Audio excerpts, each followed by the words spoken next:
Colonel Rob Maness has a lifelong record of providing dedicated service to this nation. Having worked his way up from the enlisted ranks to full colonel, he served our country for more than 32 years. He has served as a bomber squadron commander, bomb disposal technician, Joint Chiefs of Staff Operations Officer, assisted the National Security Team with the campaign plan for the global war on terrorism. He authored the first theater nuclear war plan and served as the Vice Commander of America's largest airborne intelligence wing. Colonel Rob Maness is a true American hero.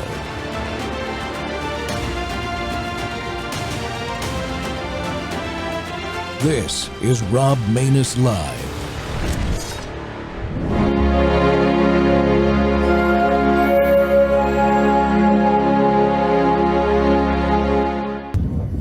Thousands of U.S. Marines poured into Taliban-controlled villages of southern Afghanistan. It is President Obama's first major operation to defeat the Taliban insurgency.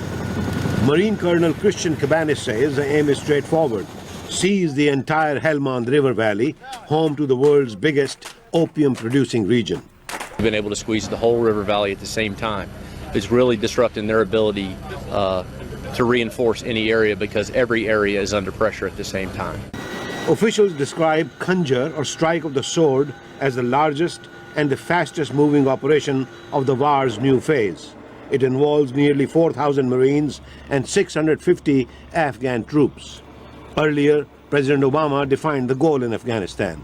I have a very narrow definition of success when it comes to our national security interests, and that is that Al-Qaeda and its affiliates cannot set up safe havens from which to attack Americans. Officials say the strategy is to clear the Helmand region of insurgents, hold the area, and then build by winning over locals who are sympathetic to the militants by helping to develop the area. We want to help ensure that your people are benefiting from development and improved agricultural systems and education systems and healthcare systems. Ian Kelly is U.S. Acting Assistant Secretary of State. We're starting off with it's the combat operation now. What we are positioning ourselves to do is to go in behind this combat operation and be part of the build part of hold and build. In the last few years, as the U.S. focused on Iraq, the Taliban made a violent comeback in Afghanistan, wreaking havoc in much of the country's south and east. Michael O'Hanlon of the Brookings Institution says the stakes now are high. Because we've been losing a war that we thought we had won, and this is sort of our last best chance to get it right in the course of 2009-2010. The Taliban took control of Afghanistan in 1996, but was ousted from power in a U.S.-led invasion in 2001. Ravi Khanna, VOA News, Washington. War is personal, and the United States Marines are the enemy's personal nightmare. Welcome back to More War Monday. The Rob Maness Show's live on Worldview Tube, our X Spaces simulcast, Rumble, YouTube, Truth Social Plus, Amazon Fire, Apple TV, and Roku. Well, first, yesterday was the 20th anniversary of U.S. Army Colonel David Hackworth's death. He was a great loss to all military members, but his leadership skills and the example of his moral courage to fight for us, the us being the little guys over and on the battlefield. Those traits live on in us if we can teach it right. So check out my article about Colonel Hackworth at amac.us. That's amac.us. We need to honor him and educate folks that are in the system now on his ideas, because I guarantee you the system is not going to educate those troops on David Hackworth's zeal for fighting for his men in combat. Well, listen to this paragraph from my guest today's book. It highlights the nature of the challenge the U.S. Marines faced in 2010 as they moved into Afghanistan's toughest province to fight in my opinion.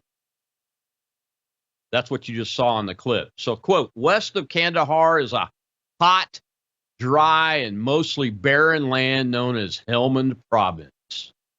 The Helmand River runs through it, and the majority of the hard people who occupy this land live near the river. The further west you go from Kandahar, the more austere life becomes. Helmand has no electrical grid. Over 99% of its people live without electricity. The Afghans in Helmand Province live in scattered tribes, some of them nomadic, others living in hamlets and villages made of mud. And they hold tribal grudges that go back for centuries. They hardly identify as, quote, Afghan, unquote, but rather they each identify with their own tribe, close quote. Well, my guest today is Marine combat veteran, intelligence non-commissioned officer, and author Matthew Bruneman. His book, War Business, The Hired Guns of Helmand Province, tells the story of his Marine brothers and himself in Bravo Company, 1st Battalion, 1st Marine Regiment, in their fight against the Taliban, of which that opening clip was the beginning of. Matt, welcome to the Rob Maness Show. Hey, sir. Thank you very much for having me. I think your sultry voice makes you a good candidate to read the audio book if you need another side gig. Well, link up with me on that one, and I'll be happy to chat about that. But thank you very much. It's never been called sultry, but it has scared a lot of the enemy when I talked in the clear on the radios from the jet. I flew B-1 bombers as a backseater many hours over Afghanistan, including in Helmand Province, man. Well, hey, I guess I'm so glad to see troops that are face to face with the enemy, that see the blood, the guts, the sweat, the tears, the emotions that run the entire scale from hatred to extreme love, and anger and frustration, all of that, write books. I just want you to know that I really appreciate it. And I want to ask you, it's been, 12 years now, maybe, since you guys were over there, and you ended your tour. Why now? In your book, you say, I want to tell the story of my brother Marines, that fought, lived, some died, some came home broken. And why was it important to tell their story right now? Yeah, absolutely. So this actually was a project that was about 2-3 years in the making. So I started started writing at the beginning of 2022. So you could say every man handled the fall of Afghanistan differently, some better than others. And one way that I took it was writing about just the motivation from how shameful it was, the way the war ended, and watching, I guess you would say, all the lies about, people testifying, saying, "Oh yeah, we didn't know how this would end so badly or so quickly," and it was an egregious affront to the men that were on the ground, because anybody who's ever spent more than 10 minutes working with Afghan security forces would have told you that it would have happened as fast as it did. And I had been messaging veterans asking, hey, checking in, how you doing? Obviously this is a momentous moment for us. What's going on? How you doing? And messaged one person that was still serving, and he had said, I don't even pay attention to the news anymore. I don't know what's happening over there. And it was just a little bit heartbreaking that, a service member still serving doesn't even want to know what's going on over there. So eventually I just started putting pen to paper, I am a Marine, so putting crayon to paper.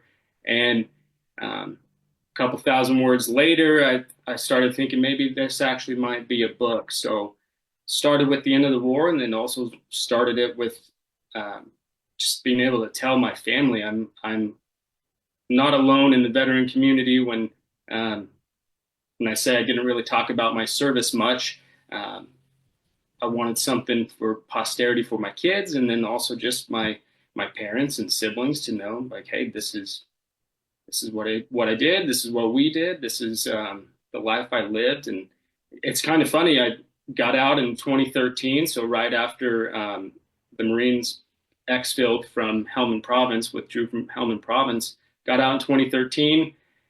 my wife and I have been together eight years now, and first time she read the book, she was like, I didn't know anybody shot at you.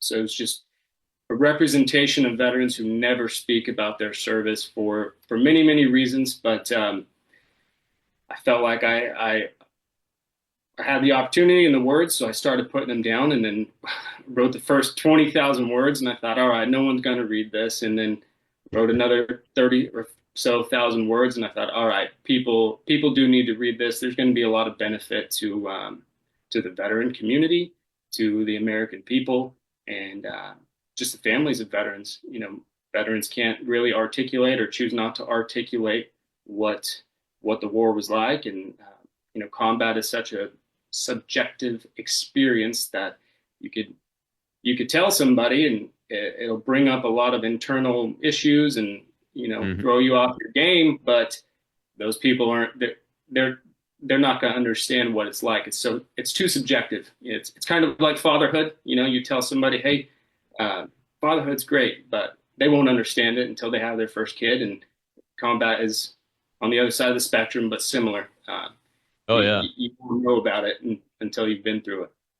Yeah, even for me, who you know, I was an air guy, so I wasn't on the ground. But you know, reading what you wrote, I recalled a story. We were in a kill container over by Nixon's Nose, northeast part of the country. You probably know where that reference is at. One night, it's like dark 30, and we hear these two kids talking on the radio because we're all on TACSAT. And you could hear them. And I called the AOC and said, where are those guys? Because they were calling for help. And the guy comes back and says, they're way down in Helmand province in a fighting position, and they're taking rounds, and they're calling for somebody to just come, not even drop a bomb, just come fly low over these guys and scare them off. Yeah, come do a show of force. Absolutely. Yeah. Well, to give you an idea of exactly the love that people have for each other, Americans, we did a supersonic run and went down to low altitude at night and boomed those bad guys and ran them off, and those kids survived. So that's a long way, as you know, to go from Nixon's Nose all the way down to Helmand Province. But essentially the other side of the country. Exactly. Most people don't realize how big Afghanistan is.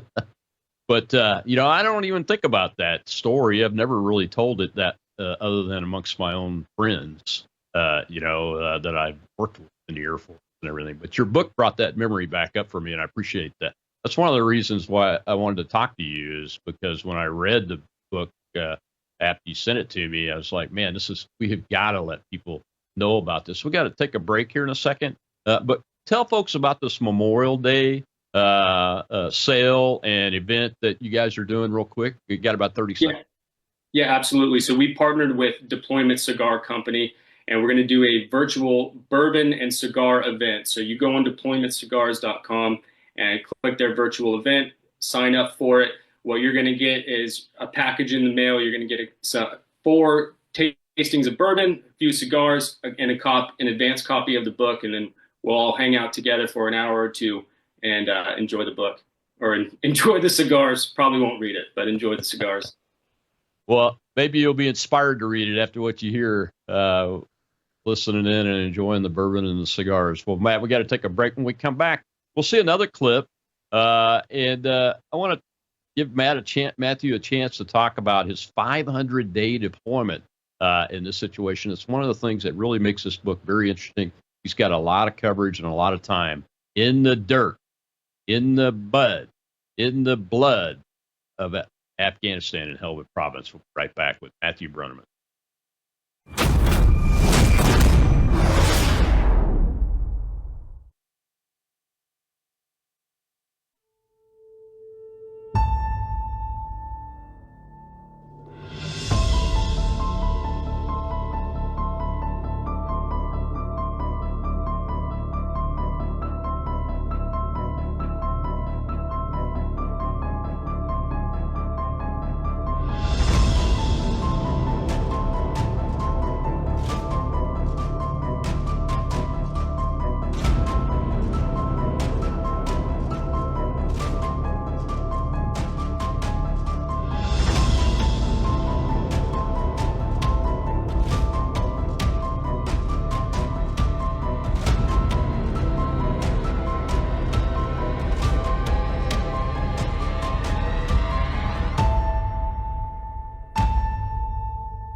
Come on. They're right there! Let's go. Move, move, move, move, move. This is C.J. Chivers of the New York Times. The Marines of Kilo Company, 3rd Battalion, 6 Marines had been pushing through Marja, a Taliban-held area in southern Afghanistan. The Taliban were resisting. Often their tactic is to hit and run, and they aren't known as accomplished shots. But on this day, they massed and attacked 2 Marine platoons. They also had at least one man with them the Marines considered to be a sniper, which was unusual. Hey, Bennett, the tree line in between both the buildings. Look at the tree line right in the middle of that. Deep where those impacts just were. They're squirting both ways.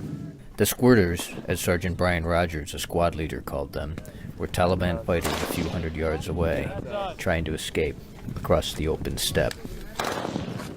The sergeant ordered several Marines, including Lance Corporal Travis Vicolo, who was 20, to suppress the Taliban positions with gunfire. I want you low, though, Colo. I got it. Hey. At least one sniper, maybe more, was adjusting his shots. He'd almost determined the range and was overcoming the stiff crosswind. Listen closely as bullets pass overhead from a rifle heavier than a Kalashnikov. Right over. The Taliban usually shoot poorly. Not today. Sometimes in a firefight, inches matter. A dirt wall in the right place, like this one, can mean the difference between living and dying, especially at times like now, when a gunman in hiding has found the range. Hey, it's accurate fire! Give you a direction and distance. The sniper is likely using a rifle like these, which were found hidden in an Afghan home several hundred yards away. They're Lee Enfields. One was made in 1942. In the right hands, it's still deadly. Welcome back to the Rob Maness Show. We're talking with the author of the book, War Business, The Hired Guns of Helmand Province, Marine combat veteran and intelligence specialist Matthew Brunneman. And Matthew, you spent over 500 days in Helmand Province during this operation.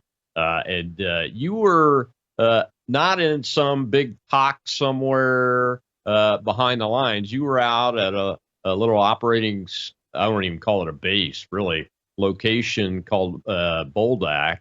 And you had your problems with snipers, just like what we saw in that setting, didn't we? Sure did. So I actually did 2 deployments to Afghanistan. I was one of those psychopath veterans that had to go back and begged and pleaded, please send me back to Afghanistan. I did my first deployment, and that was a lot of counter narcotics, aerial interdiction, taking opium, processed poppy, taking opium and heroin off the battlefield before it leaves the country, which was part of why Helmand Province was so important. But more to what you're speaking on with the sniper. So on my second deployment, Bravo Company 1-1, actually all of 1st Battalion, 1st Marines, we were scheduled to go home in 24 hours. And on the night, the eve of our redeployment back to the United States, the large attack on Bastion, the famous attack in 2012, where the Taliban had infiltrated Camp Bastion, Camp Leatherneck, and started destroying Harriers. The rest of the battalion went home, and Bravo Company, 1st Battalion, 1st Marines, we were lucky enough to stay. So we stayed. A small group of us, about, 12, 13 of us, pushed out to where we lived, which was patrol base Boldak. And out there we had two main issues. One was an IED builder. He was very prolific. And another one was a sniper. And I know you read the book, so you saw that the DOD is requiring us to redact and hide the sniper's name. For what reason, I do not know, but I can only speculate. But this sniper was very smart. He would operate in a village that we did not have permission to go into. So he basically had complete freedom of movement in this area. And so what you see in the video of those Marines in Marja, trying to engage that sniper that very accurately sums up the issue. Most engagements, sniper or not, most engagements are happening hundreds of yards away, hundreds of meters away. So trying to locate someone at distance is a challenge, but also the unique infrastructure of Helmand Province, which is mud huts. The sniper that we were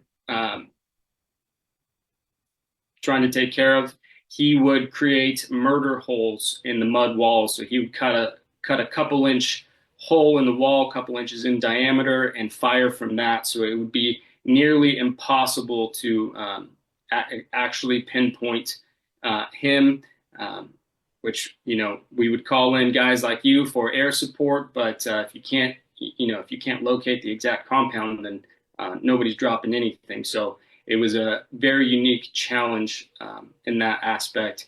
And for a while there, he was putting in a lot of work. And I always loved snipers. You know, I always thought they were on my team. And then you know, you think they're really cool, which they are, until you're on the other end of sniper fire, and then you start getting a different understanding. So we spent months trying to get this guy. We created, you know, small scale squad level operations. We jokingly named them Operation Bullet Sponge. So since I was the intel guy, I was always talking to locals, trying to answer the commander's priority intelligence requirements. So I was the bullet sponge for Operation Bullet Sponge. So go put me out and about and start drawing fire. And you know, that does take its toll on you, but you know, Marines are, that's just, if that's the job, it's going to be done. But we never got this sniper, never got him. We turned the battle space over to another Marine unit, and they had to put work in with him. And strangely enough, about 5 years after I got out of the Marine Corps, I was in a gun shop buying a gun, and the guy doing my background check was looking at my ID and said, "Bruneman, were you ever in Afghanistan? Were you ever in Boldak?" And ended up, he was the intelligence counterpart that I had relieved when I got to Boldak. So it was small world, extremely small Marine Corps. He asked if we ever got this sniper, and reluctantly had to tell him no, we did not. And he was telling me that his entire squad was, if they weren't shot and removed off the battlefield, they were all medically retired when they got back from PTSD, just from how menacing that type of environment is. It might seem a little bit weird that Marines would say getting shot at is menacing, but I would say it's a little bit more complex than that. The way our rules of engagement was Marines getting shot at as a permission slip to kill the enemy. So that wasn't the issue. It was just the constant, overwhelming nature of, you know, supersonic sledgehammers flying by your head every day, every couple of days. Got a little bit unnerving. And in your case, I mean, you and I think one other person, as you described it, were going out to the villages, trying to meet the elders and all that stuff. So you never knew when it was you were gonna hear that sound, right? Yeah, that's right. So myself and our corpsman, you know, we were working very, very tight together. He would offer to help treat kids and things like that. So basically, he was just, come on, give us some information. We'll make sure we take care of you in every way we can. We'll give you all the evils of Western medicine and clean water. Just tell us where this sniper is. And we would just be going out there, and essentially both of us were just bait in a good way, I suppose. It's just the way the job was going to get done. For that sniper to check in on station and say he's there to work and it's time to dance. So that's what it was. That was Doc Warren. Very, very hard war fighter right there. Yeah, absolutely. You know, you mentioned your job. Part of your job was to fulfill the commander's priority information intelligence requirements. But you also talk about how another part of your job, and just as important, was to prevent the Taliban from gaining any intelligence gaps in you all's operation. How did that work? Since you were like a one-man band out here in this forward base or this patrol base, do you think you were successful at all, or could you tell? Did you get indicators that said how successful or not you were in trying to prevent the Taliban from seeing your gaps in intel? Yeah, it's a great question. I would say, for the most part, we had a lot of wins. We're doing good with that, but we definitely had some failures. So I would measure the failures in when we would set off IEDs. The battle space was very, very big, especially for 13 Marines. So if they know exactly where to put that IED, and that we're going to walk down that same spot, patrol down that same spot, then clearly we messed up, right? So we would do our best to do patrol debriefings and basically map out every single place that we've been. And that way we don't go over the same place twice, but, just some roads are more accessible than others, and just mission dictates, hey, we got to get here in a hurry. Let's take a path that we know, things like that. So the last time I was party to setting off an IED, it was I would say October 12th, 2012, and the night before, I had met a guy who said he had some intelligence on the sniper, and maybe he baited me into it. But I said, all right, we need to go back and talk to this guy. So we left early in the morning. It was only four of us. Four of us went, and I was the intel guy. I wasn't squad leader or team leader, so I wasn't in charge of the patrol route. I should have put more input in there, but I just had this overwhelming, sick intuition that something bad is about to happen. Part of that was noticing the pattern of life. Basically, none of the locals were out. None of the kids were coming up asking for chocolate and water and ballpoint pens, things like that. It was too quiet, and I told the squad leader, I said, hey, I was here last night, same road, going to the same compound, be on your P's and Q's. And about 15 seconds after that, we set off an IED. Maybe it was a pressure plate, or maybe somebody pulled a command wire, I'm not sure. But that would be an indicator of them exploiting our own intelligence gaps, them collecting intelligence on us. It wasn't entirely a one-man army. There was a lieutenant at the base, so obviously, I was supporting him, he was supporting me, but it's a big task for 13 Marines, that's for sure. So they got the best of us a couple of times. Yeah, and that story really highlights the importance of that kind of activity that you were doing, because it's you mentioned the pattern of life.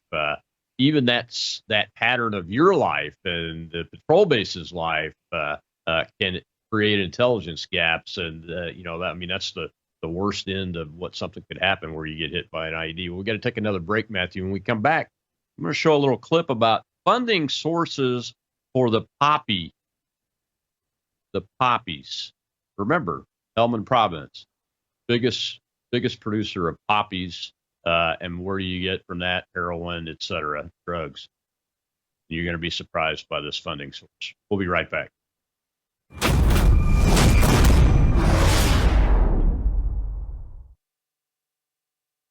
But with Brandon, it's always cutting edge stuff happening in the world, and it's not just from the political angle, because you can get that on other platforms, but it's always from the biblical angle.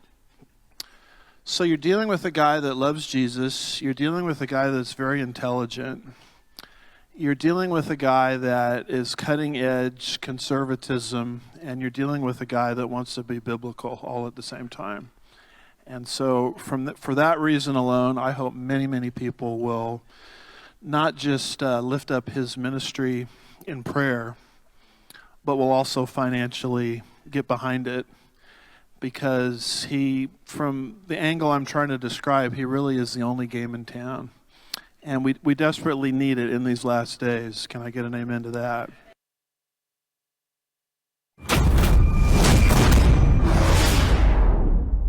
USAID has been busted multiple times for actually cultivating the poppy and heroin production in Afghanistan. Exactly, in Afghanistan. This was actually the inspector. There was it was one of the adjacent units. I don't think it was directly overseeing USAID, but they published a whole report on this. That basically USAID was keeping the poppy production alive by doing what was said to be irrigation and agricultural sustainability, but targeting it in the heroin network. And this, by the way, remember the Taliban banned poppy production, and it was after that ban that Afghanistan became the source of 95% of the world's Experts heroin. say that Russian hackers found a way to hack our utilities. War Monday, and we're talking with Marine Corps combat veteran and former intel specialist Matthew Brenneman about his book War Business: The Hired Guns of Helmand Province. And Matthew, I had to show that clip. That's recent. That's not an old clip because the USAID the scandal, it just keeps getting worse. Now, I'll be honest with you, as a commander, based on the intelligence that my weapons guys and I were seeing, we suspected there was some U.S. government involvement with the poppy trade, even when the last time we were there, but we never had any hard evidence of it.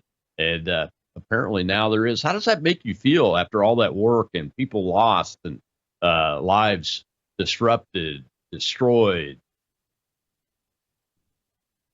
I think it's great that you bring this issue up and show that video. The poppy, heroin, opium aspect of the Afghan war and Helmand Province specifically boils the blood of a lot of veterans. You can ask 100 veterans and you'll get 150 different stories on who was doing what with poppy production. Some veterans are saying, hey, we were burning fields down, and others were saying, no, we were protecting them. It is unsettling for sure. Mike Benz is right about the USAID being involved in the production. At the very least, if you look at the city of Marja from the very first video that you showed, that was a USAID project. The USAID built Marja. And then if you look at Marja on a map, it is the infrastructure and the canal system is completely indicative of something. It's specifically there to grow agriculture. Now, USAID can say, yeah, we're just trying to help flourish agriculture, but nothing grows out there. Maybe 5 or 6 crops will grow in Helmand Province, one of which is poppy. And the kicker on that is poppy is so much more lucrative than any other crop. We can't have the Afghans grow cotton, and because if we fund cotton production, that goes against U.S. laws about funding crops that go against U.S. production, our own cotton production. So if you ask an Afghan, hey, we were told to convince them to grow something other than poppy. You ask them, why don't you grow cotton or whatever else can grow out here? They would look at you like you're a madman. Why would we use our little amount of resources and water to grow something that is not as lucrative as poppy? On top of that, one area that I would push back with Mike Benz is the Taliban did in fact use opium production for funding. So yes, Mike Benz is right that the Taliban did originally take power, and part of their rhetoric was to ban poppy production. But once the war started, that became a cash cow. So in other things like their faith, like with Ramadan, the Taliban would leave leaflets saying, hey, if you're fighting against, if you're in jihad with the Americans, don't worry about Ramadan. Allah's going to forgive you. So the same thing happened with poppy. First they were against it, but once it became a necessary form of their jihad, then they started using it. My first deployment was very centered on interdicting opium. So myself and one other intelligence Marine, we got plucked from our unit to help stand up a task force. It was an aerial interdiction force. Basically, we would fly around Helmand Province, Nimruz Province, the southwest Afghanistan, and we would interdict the opium that was going to be leaving either to Iran or to Pakistan. So we'd have to get it before it got to the border.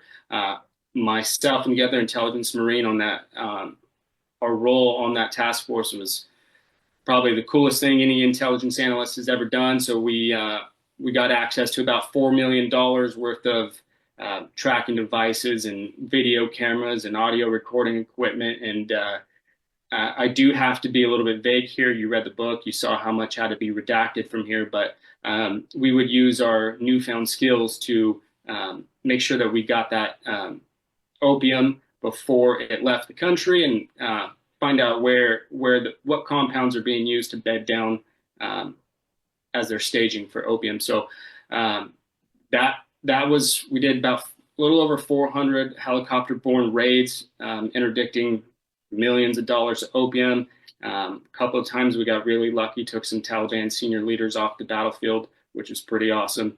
But where did that opium go when we brought it back to the base? I can't say. I don't know. Wasn't privy to any of that. But yeah, it's just I am now very much questioning what was going on with poppy, what was going on with the opium.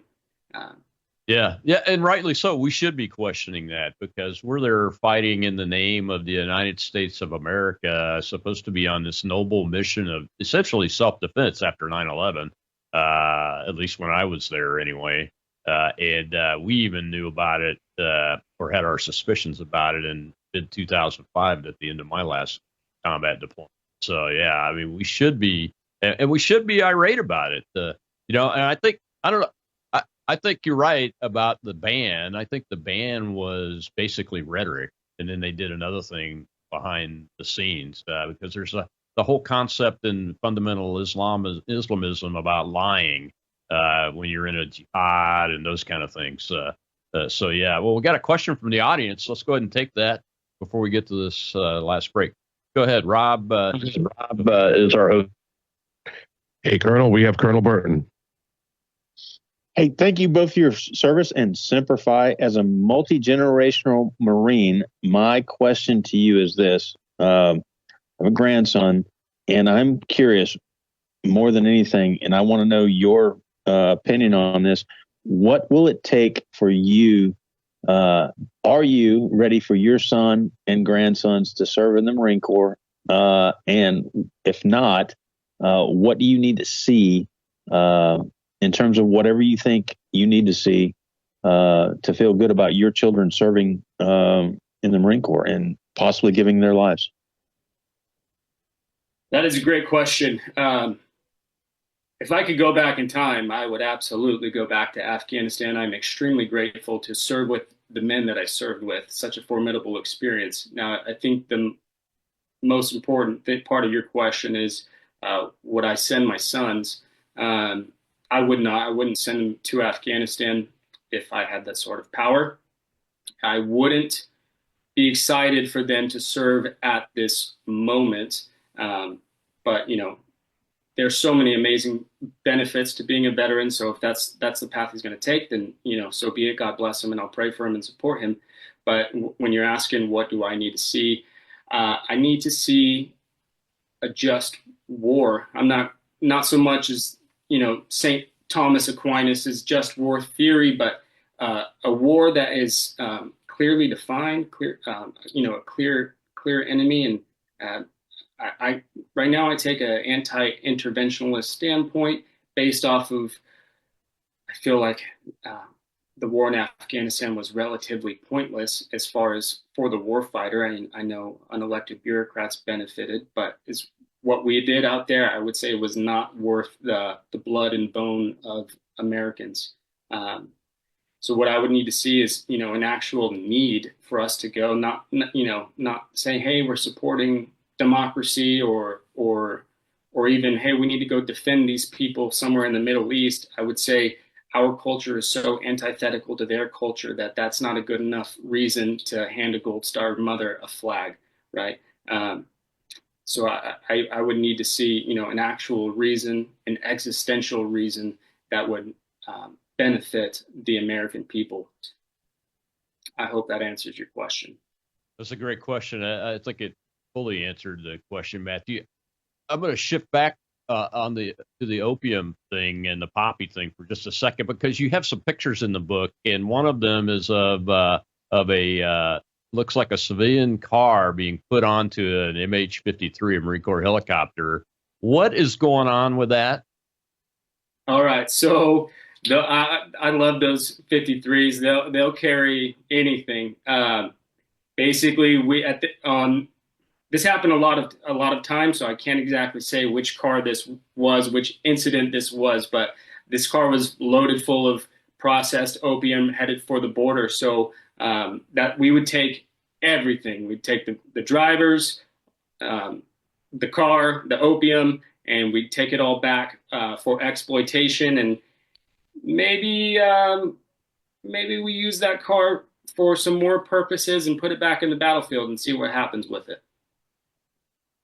Yeah, it's I thought that was very interesting, and I appreciate your honest take on the war and whether you would want your sons to go or not. Look, when I went and took my squadron to fight in Afghanistan, we were still in the ending phase of what I call the victory over the Taliban and Al-Qaeda, where we were responding to the attack on the United States, and that fits the just war mold that Thomas Aquinas was talking about in his writings when he was speaking about that.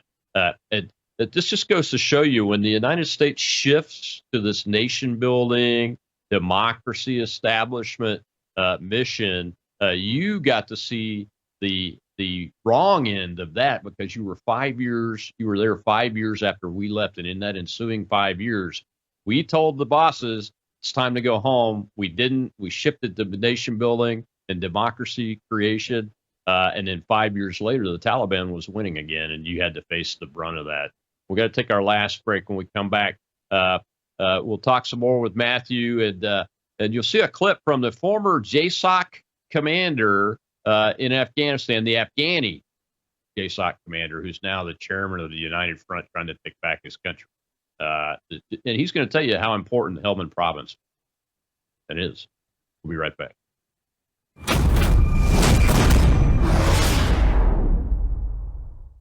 Hello, I'm Brandon House. Would you like to gain access to over 20 years of my radio shows, TV shows, my books? I've written 15 books, and most of those books are ebooks now.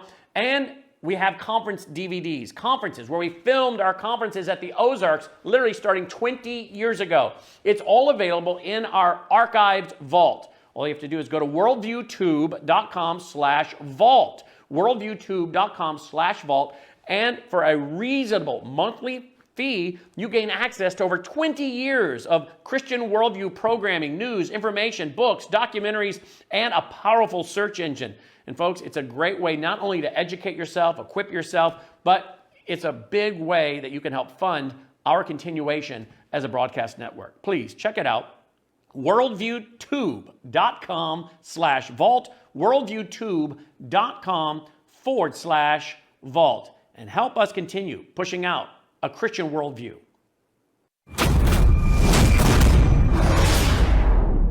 Surprised how some of our neighboring countries, particularly Pakistan, has given them open ground to move freely with hundreds and hundreds of fighters, thousands and thousands of tons of the gunpowder and HMEs to build roads, to destroy roads and bridges. Yalda, in the last 1 year in Helmand alone, my Corps has conducted an assessment, Taliban destroyed $600 million worth of infrastructure, to include Highway Number 1, Highway 601, Highway 11. People know these names in the UK. Also, the electricity power hydro station in Sangin Durahi. So these things were blown by gunpowder that came directly from Pakistan. Welcome back to the Rob Maness Show. It's More War Monday, and we're talking with Marine Corps combat veteran and intelligence specialist Matthew Brunneman, who wrote a book about his brothers and his experiences in Afghanistan called War Business, The Hired Guns of Helmand Province. And Matthew, I wanted to show that clip. It's from late in the game there, almost just right before the fall, the debacle that we saw. And the gentleman is now the chairman of the organization trying to retake the country, which is a really high bar. I'm not sure that they'll ever be successful in that, but at least there's some resistance to Taliban still on earth. But at that time, he was the JSOC, the commander of JSOC Afghanistan, and talking about Pakistan letting arms and troops come across the border. I mean, when you're fighting a war like that, where your enemy has sanctuaries, it reminds me of the stories we used to hear out of Vietnam and Laos and Cambodia and all of that. The system put us right back into that, didn't they? Yeah, when I hear same thing, Laos, Cambodia, or Pakistan, I think, what the hell? If that's the nexus of terror support, how is that not part of the effort? They play such a large role in funding the fight in Afghanistan. Winning the war would necessitate some sort of intervention there now. So Helmand Province was absolutely a jewel for Western Afghanistan. So they exported 95% of the world's heroin supply, but also the Helmand River was just vitally important to Western Afghanistan. So the Helmand River would run through Helmand Province, but it would also flow through Kandahar. And so on my second deployment, we were up in Kajaki. There's the famous Kajaki Dam up there. The Taliban controlled the dam. They control all of the water flowing from the top of Helmand Province all the way down and then all the way to Kandahar. So it was strategically important if you want to support the local people in Western Afghanistan, but also tactically important for the war effort. And the Taliban would use the Helmand River as a way to bring their goods and weapons into wherever their fighting positions were.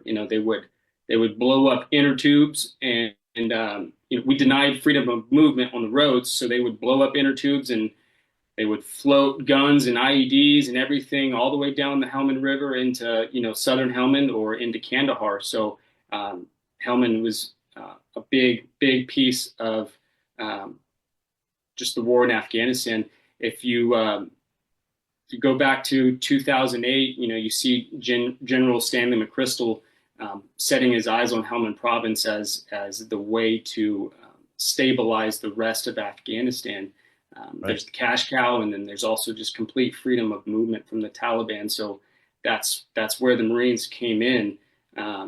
Marines were in northeast Afghanistan a little bit, but our fight in Afghanistan was Helmand Province. So General McChrystal said, we got to take Helmand Province, and they needed to call in the big guns. So the U.S. Marines went. We did have a little bit of support from some partnering nations, but these guys, that part of their partnerships with us was that they would never leave the base. They would never go out on patrol. So how much hearts and minds are you winning if you're not out in front? But that was just the nature of the beast in Helmand Province, and the nature of political handshakes for how we're going to get the troops that we need. Yeah, but yeah, it wasn't. That's just as much of a mess as or worse than we made in Vietnam.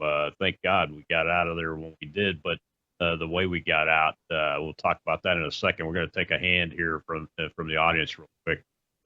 We get to the end of the show. Go ahead, Rob. Colonel, we have Cookie. Good afternoon, both. Thank you for your service. Very interesting show you have. The question I have is when you are writing and going through these events and such, what did it do, or how much did it affect your psyche, mental health, like before, during, and after of this process you were going through? And then when you think about how we pulled out of Afghanistan, what's your thoughts there? So when I would say the writing process to me was overall cathartic. Now you're asking, when I was writing, I would say it's just like a super hard workout. Broke myself down mentally, spiritually, doing all the writing, but you come out on the other side better, stronger. So I'm grateful for that cathartic aspect of it. I'm very disheartened with the way the war ended, but I would point people's attention to Helmand Province in 2012, 2013. What we saw in 2021 was exactly what was happening in 2013 when the Marines exfilled out of Helmand Province. I mean, we were saying goodbye to police chiefs and local police officers and all of our interpreters, and they were saying we're dead, we're gonna die, and veterans couldn't come back and talk about that stuff because of how much, one, it sounds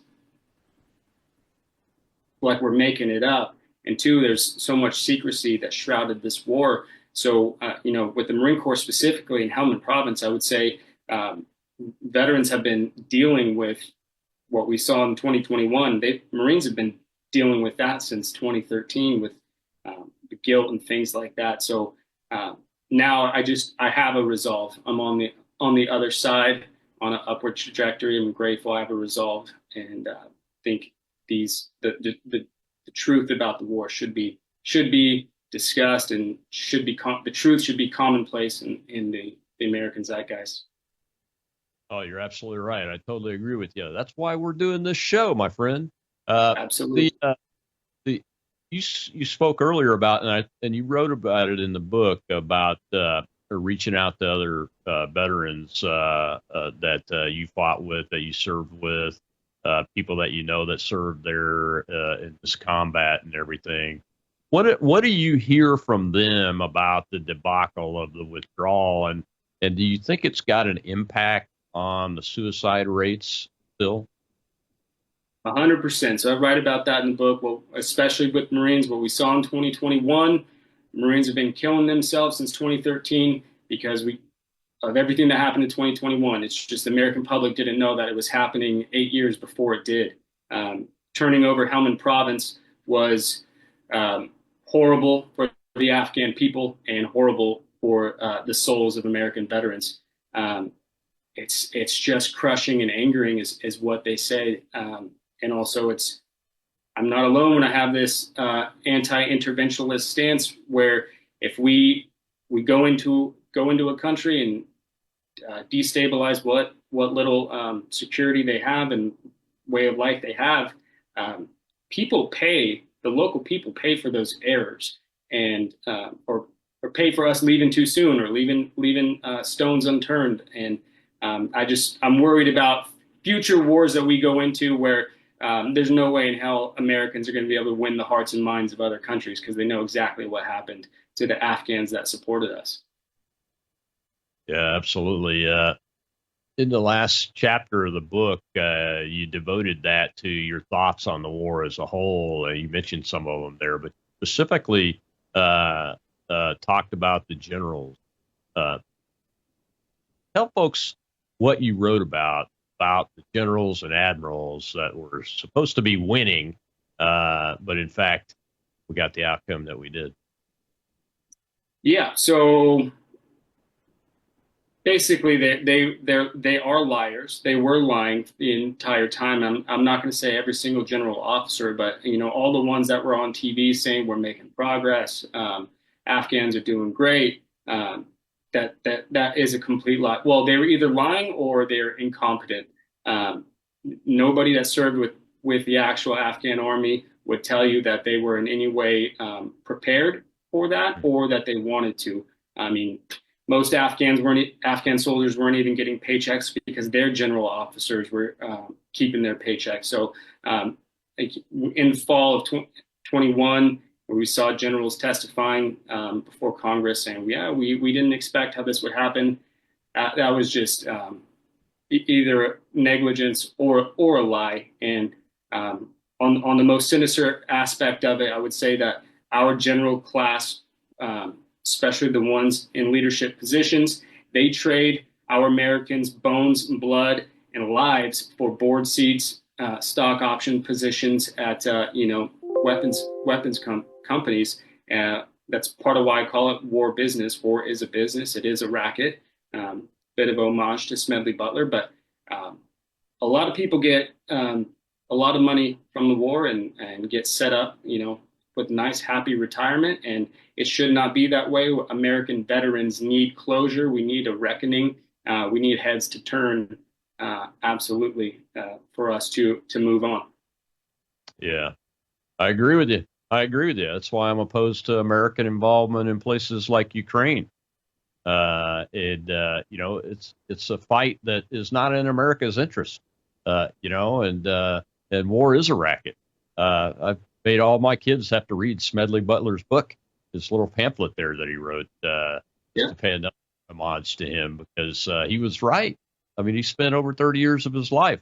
I spent over 30 years of my life and retired as a colonel, and I have the same feelings, especially after watching what happened after I retired, to what happened to you guys in Afghanistan. The Iraq thing, we should never have done it, in my opinion.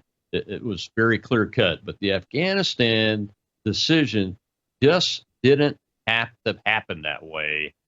We could have left when the tactical commanders like me in mid 2005 were saying, hey, it's time to go home, declare victory, give it back to the people, let them create their country, and let the chips fall where they may. But couldn't resist it, Matthew. And you're absolutely right to tell it like it is and tell the truth. Well, we got about a minute left. What's the future of the book rollout, and where can people go find the book? And then let's talk about that Memorial Day event before we get to the end of the show here. We got about 50 seconds.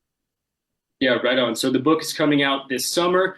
Pre-orders are going to be open really, really soon. You could check out my publisher is Wargate Publishing. So you can go on Wargate and put in your email, and you'll get notified when the pre-orders are live. Or you can get the advanced copies from through that cigar event. So that cigar event, when you buy your ticket, you get to chat with us. It's going to be hosted by David Webb. There's going to be a couple of politicos on there, but you'll get a package in the mail with cigars, a couple bottles of bourbon, and then you're also going to get an advanced copy of the book, and it has a special page in there saying that this is a limited edition run. So this one behind me right here on my right is going to be the hardcover edition, and the other one is going to be the softcover edition. So there's only going to be a couple thousand hardcovers, so if you want that, you got to jump on it early. Otherwise, you, me, and my mom are getting the softcover editions. Well, get on it early, folks. Author and Marine veteran Matthew Brenneman, author of War Business, The Hired Guns of Helmand Province. You got to go get it. It's a critically important story.